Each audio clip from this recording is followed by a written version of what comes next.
Hello, my name is चक्षु and मैं आज आप सबको द स्टोरी ऑफ एमी अल्टा की स्टोरी सुनाने वाली हूँ। एमी अल्टा एक शिप थी जिसे होस्ट शिप के नाम से भी जाना जाता है।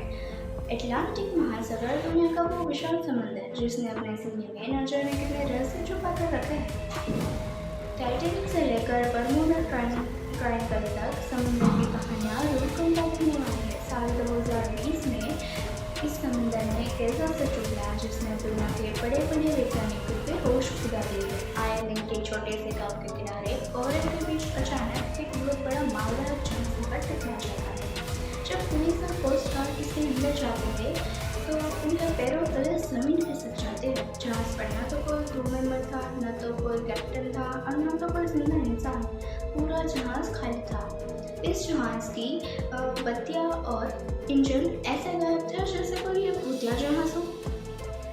इस जहाज का नाम था एमी अल्टा और सबसे हैरान कर देने वाली बात यह थी कि यह जहाज पिछले 2 सालों से किसी इंसान के बिना अटलांटिक के सबसे खतरनाक तूफानों को झेलते हुए अकेले तैर रहा था। आखिर इसे कौन चला रहा था?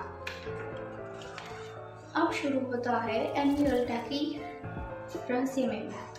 चलिए इस रहस्य की परतों को खोलते हुए चलते हैं साल 2018 में। यह जहाज कोई आम जहाज नहीं था। साल 2018 में सितंबर में यह जहाज ग्रीस से हैती के लिए रवाना हुआ था। तब सब कुछ ठीक चल रहा था, लेकिन जब अटलांटिक महासागर के बीचों बीच पहुंचा तो यह अचानक इसका इंजन पूरी तरह से फेल हो गया। जहाज बीच समंदर में असहाय होकर तैरने लगा। खाना खत्म हो रहा था और तूफान आने वाला था।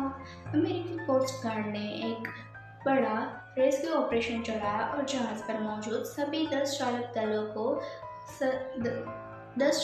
दल के सदस्यों को सुरक्षित बाहर निकाला गया, लेकिन भारी भरकम जहाज को बीच समंदर में ही छोड़ना पड़ा।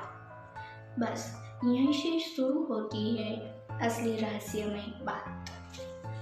नियम के मुताबिक इस जहाज को या तो डूब जाना चाहिए था या तो किसी दूसरे देश के किनारे टकरा जाना चाहिए था, लेकिन एमी अल्टा ने तो कुछ और ही ठान रखा था। अगले कुछ महीनों तक जहाज गूगल मैप्स और सैटेलाइट से पूरी तरह गायब हो गया। कई बार ब्रिटिश नौसेना के सदस्यों ने यह समंदर के एक किनारे कोने में दिखाई दिया, लेकिन जैसे ही वो इसके पास पहुंचते हैं तब यह रहस्यमय तरीके से घने कोहरे और लहरों के बीच गायब हो जाता है।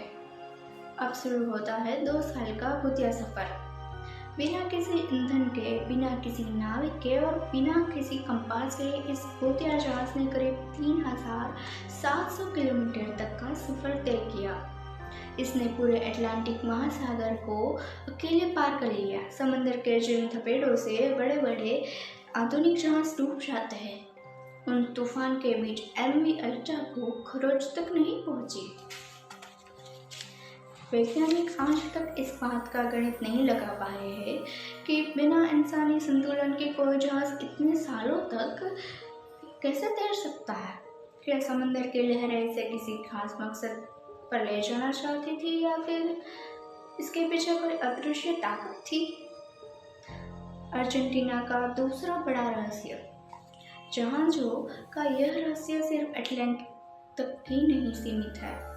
अगर हम नक्शे में थोड़ा नीचे जाए तो दक्षिण अमेरिका का एक देश है अर्जेंटीना। अर्जेंटीना का एक इलाका जिसे पैटागोनिया कहा जाता है, यह एक शांत, सूखा और बर्फीला रेगिस्तान है। समंदर यहाँ से कोसों दूर है, लेकिन आपको जानकर हैरानी होगी कि यह पैटागोनिया के इस सूखे रेगिस्तान और ऊंचे पहाड़ों के बीच सैकड़ों साल पुराने जहाज़ों के मलबे और कंकाल दबे हुए हैं। आज जहाज जो कभी पानी के सीने पर राज करते थे, वह आज अर्जेंटीना की सूखी धूल में दफन है।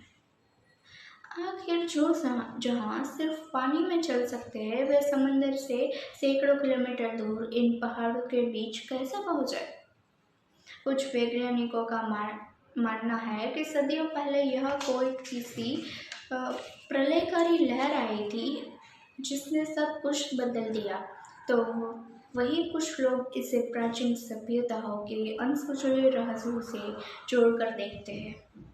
चाहे वह अटलांटिक में 2 साल तक अकेले भटकने वाला एमी अल्टा हो या अर्जेंटीना के रेगिस्तान में दफन प्राचीन जहाज, हमारी पृथ्वी आज भी ऐसे रहस्यों से भरी है जिनका जवाब वैज्ञानिक के पास भी नहीं है। दोस्तों, आपको क्या लगता है? क्या एमी अल्टा सचमुच कोई भूतिया जहाज था? अपनी राय कमेंट सेक्शन में ज़रूर बताना।